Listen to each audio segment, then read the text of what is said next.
What is up, guys? Frosty Osty 0232 here today for another Frosty feature. Today's feature is another baddie on the Masters of Evil team. We have Moonstone. So for those of you who have never been around for a Frosty features, what this is a comic book background on the toons that you use in Marvel Strike Force. Typically, we stick to the Marvel 616 canon. This is what is considered main continuity. It is the of the comic books, not the films. So, yeah, here we go.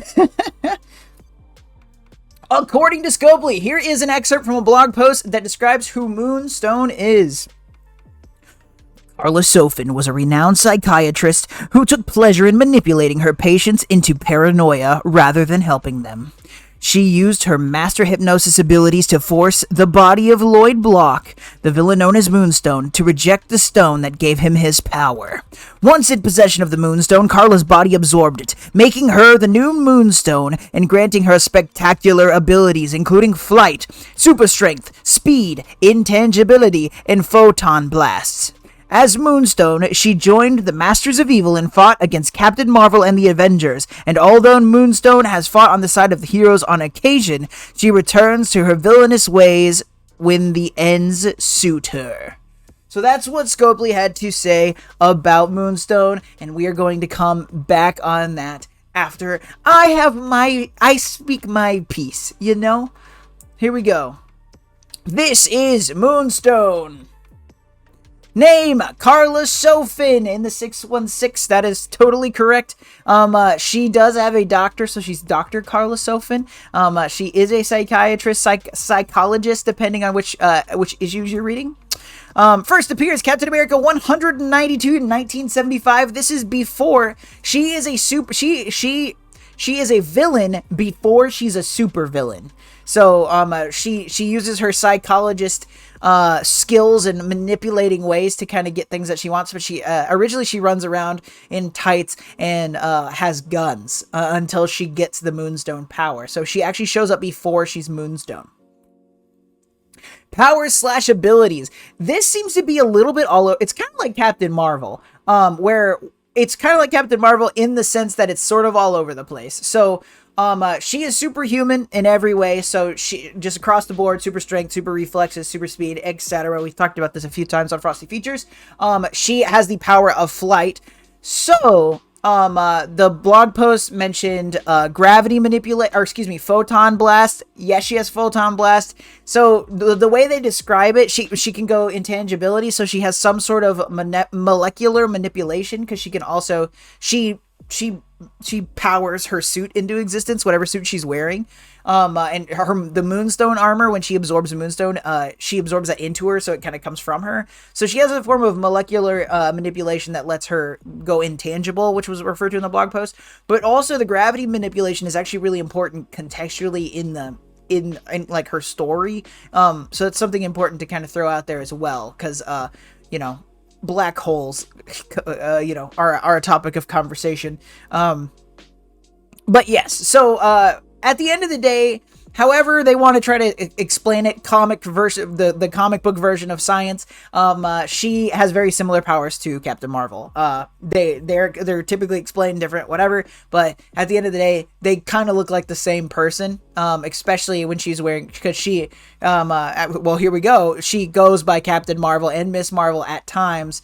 And then also there's a situation where she goes under the fake supervillain name of Meteorite. But typically what happens is Carol Danvers dies often, or disappears, or she's thought dead. And so often when she's thought dead, somebody takes it upon themselves to find Carla and be like, yo, you're the new Captain Miss whatever Marvel. Cool. And then Carla's like, I guess so. And then where's the suit? And then Carol Danvers comes back and is like, hey, that's my clothes, you jerk. And then they get into a fight. That's most of Moonstone's interactions with Captain Marvel. So just be aware, that's the situation.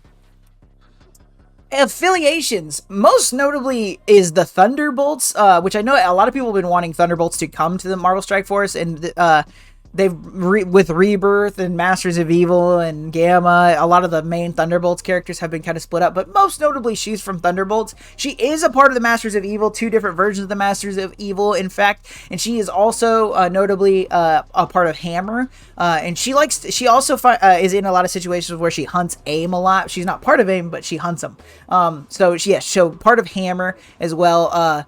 Hammer kind of resulting in the Dark Avengers and things like that. Lots of affiliations. As a Captain Marvel anti-hero / villain clone, she kind of gets thrown all over the place. As far as, because the next thing we have is background. Yeah, so she's from California. She is of lower class. So her background, she's lower class. Her mother was a maid and her father died at the age of 42 unexpectedly, and so her mother has to kind of work multiple jobs or whatever to kind of support Carla, and so in doing so she's a maid at this like mansion, and she befriends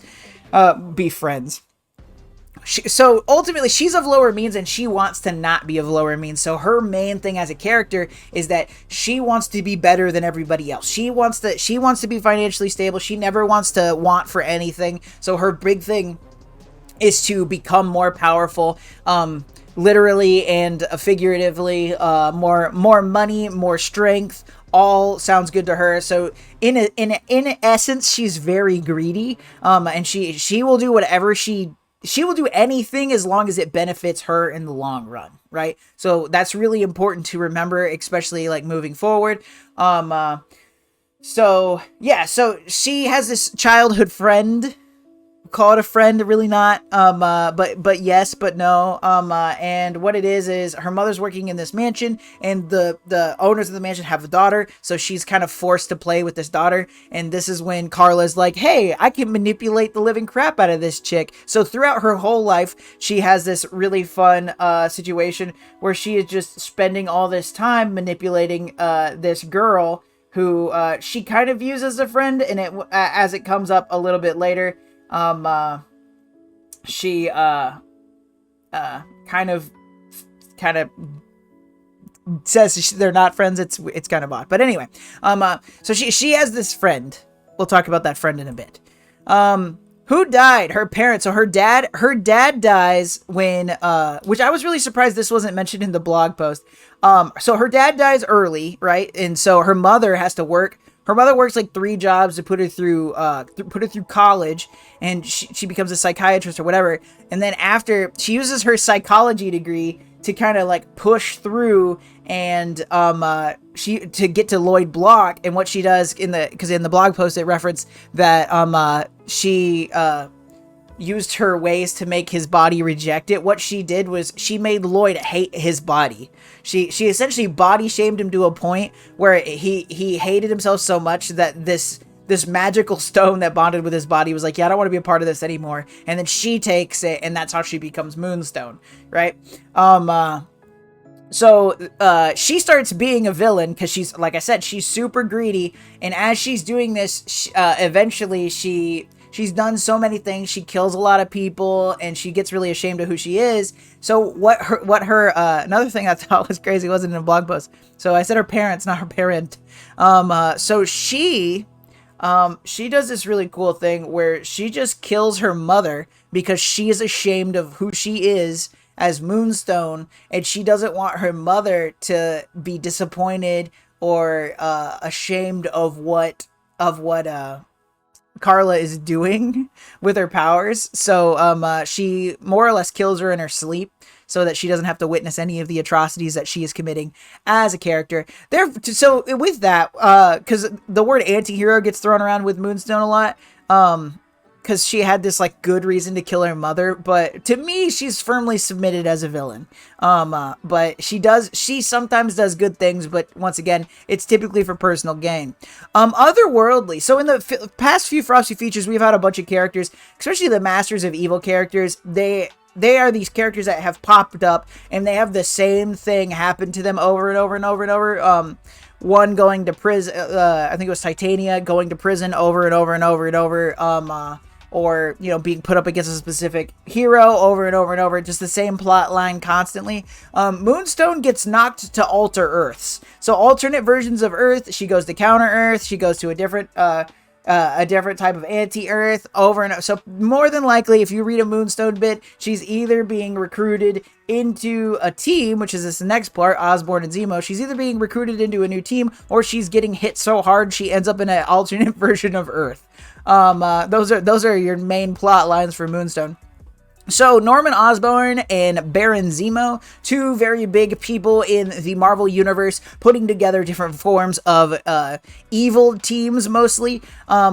These two use and abuse Moonstone quite often, but for some reason, no matter what atrocities they do to her, to the point of trying to kill her, etc., she ends up joining a team with them after the fact anyway. But like Zemo very specifically tries to kill her at a point, and then she ends up teaming up with Zemo again anyway after Pleasant Hill. We talked about Pleasant Hill and Frosty Features Absorbing Man. Moonstone was a part of that, so check out Frosty Features Absorbing Man if you want to hear about Pleasant Hill, but I'm trying not to cover the same thing too much. So she ends up with Zemo after he tried to kill her. Osborn as well, joining the Dark Avengers, and there's also some Thunderbolt stuff in there, Hammer, all of the above, baby.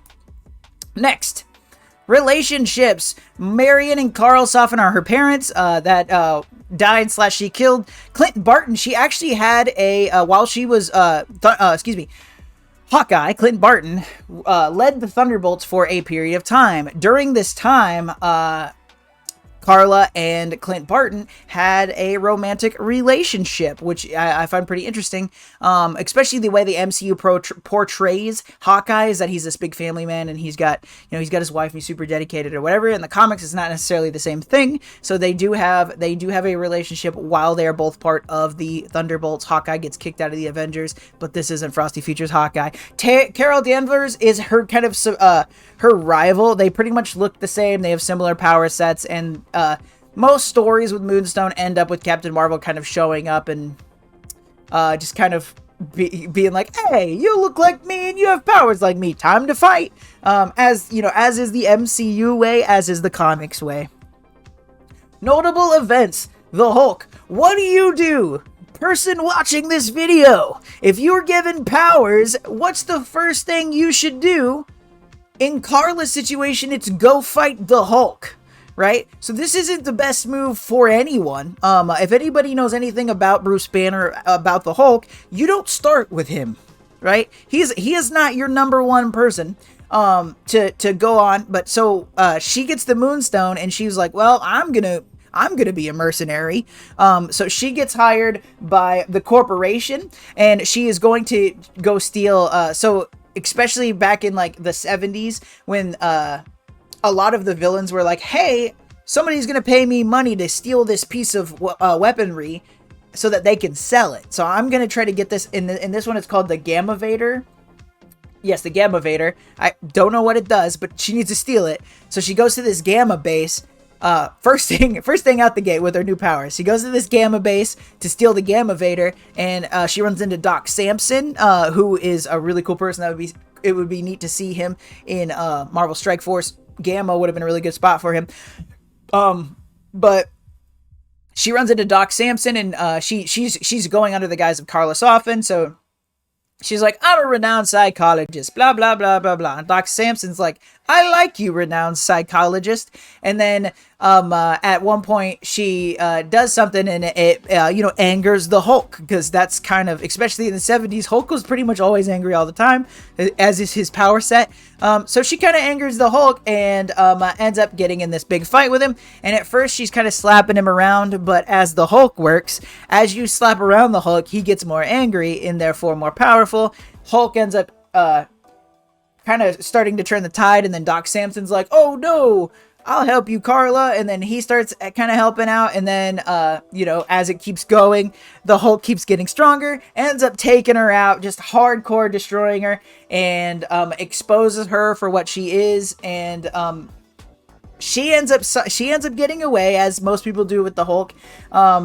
He destroys a lot of the base, and she gets away. And in getting away, she goes to Eugene Stivak.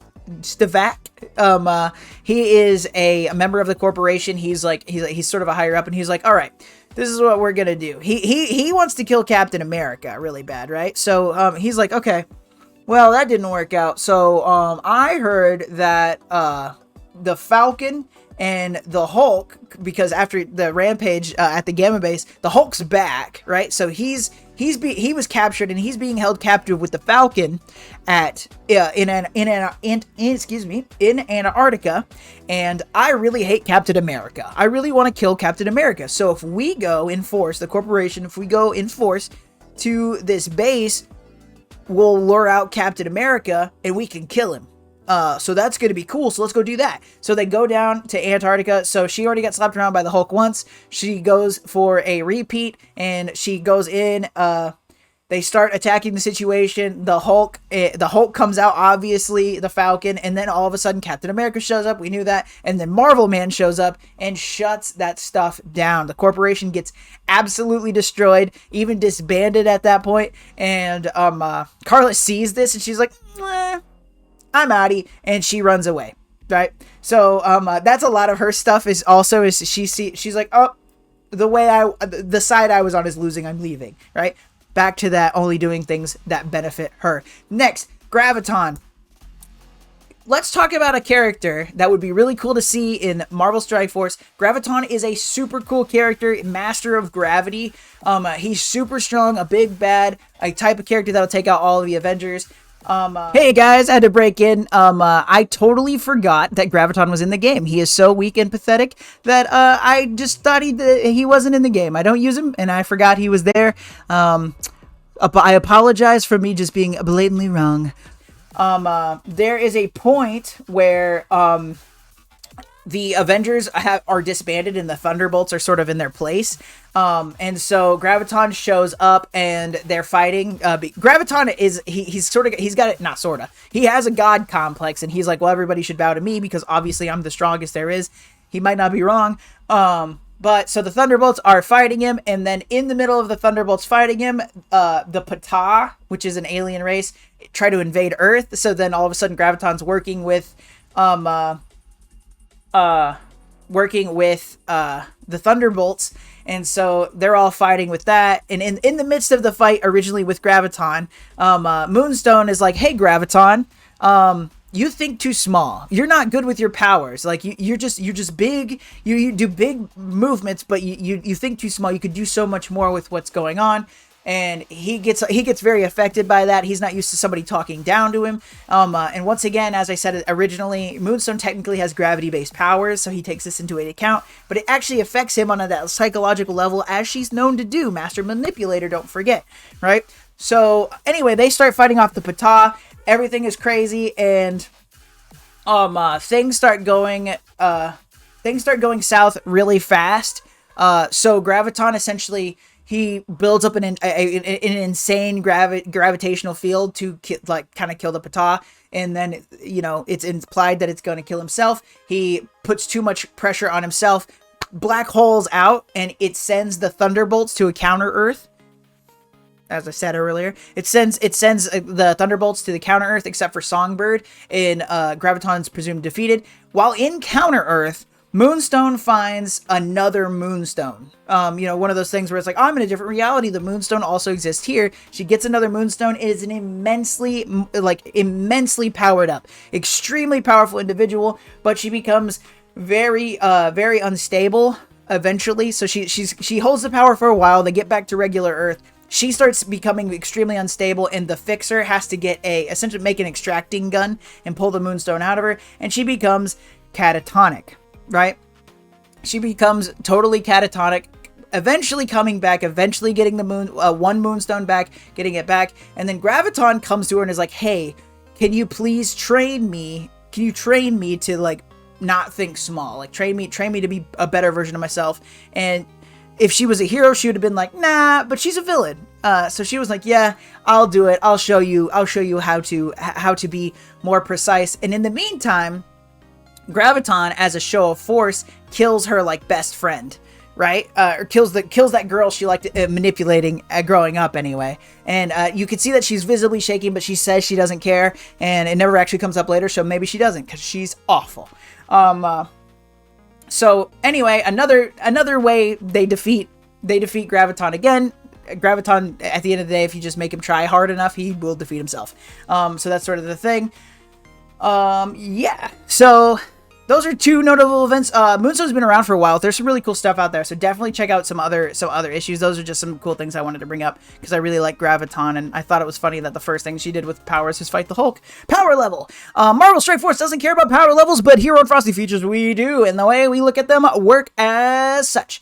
Multiversal power level means you are a threat to all of reality as it exists.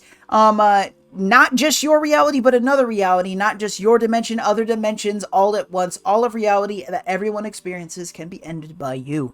Universal means you are a threat to your universe. You can maybe step over to another universe and end it that way. So, be very, yeah, so you can step between different universes or whatever and end it, all together. Cosmic means you are a threat on a planetary scale. You could take out, celestial bodies, even to the point of going around to different planets or whatever, maybe taking out a solar system or a small galaxy, something like that. Nuclear means you have power equivalent to that of a nuclear bomb. You could take out small cities up to a planetary body with enough effort. Super soldier means you are at that point where you are beyond all capabilities of a human being. So you are human plus super strength, super speed, super whatever reflexes. You are past beyond that level of human capability. You have the ability to take out maybe a brick wall or a building or a maybe level a city block with enough time.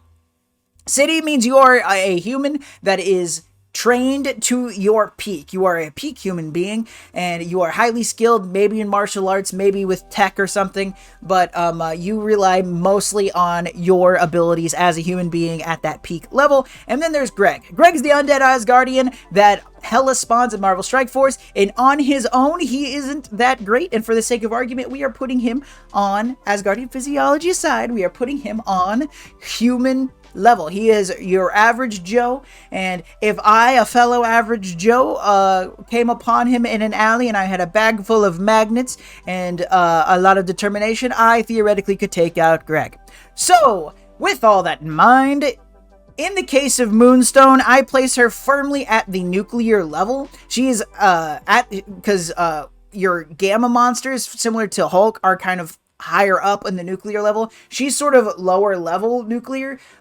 She can fight people at that level, but typically she's not going to win. She can level something like a small city, but nothing much beyond that. The only exception being when she has 2 Moonstones, putting her probably in the cosmic range, but it only happens for a short period of time, and as far as I'm aware, it only happens once. So that is something to keep in mind. And then back to the blog post. How did Scopely do on the blog post? It was extremely general, and it didn't say much. It pretty much was like, hey, she was a psychologist. And then she got the Moonstone, and then she was a bad guy. That's what the blog post says. It's extremely general, but it's not wrong, so nice try. I guess that's good enough, Scopely. At least it's not blatantly wrong. It's extremely wide. I feel like maybe bringing up the thing about her parents is really important, especially with her mother. There's the story where it's revealed that she killed her mother is really, really interesting and really in depth. So that's part of the Dark Avenger saga. So definitely go back and check that out. But anyway, that is what that is. That is Frosty Features Moonstone. I hope you all enjoyed it. If I missed a lot of stuff with Moonstone. If I missed anything that's your favorite part, let me know in the comments. If I got something wrong or something that you didn't like, also let me know. That'd be great. If you like what you see, like, comment, subscribe. It just helps the channel, and it doesn't cost you anything but a couple of clicks. Also, as a reminder, I stream at the link above every Sunday at 8 a.m. Central Standard Time. We have a really good time there. That's where we record at Frosty Features Live, so be sure to stop by.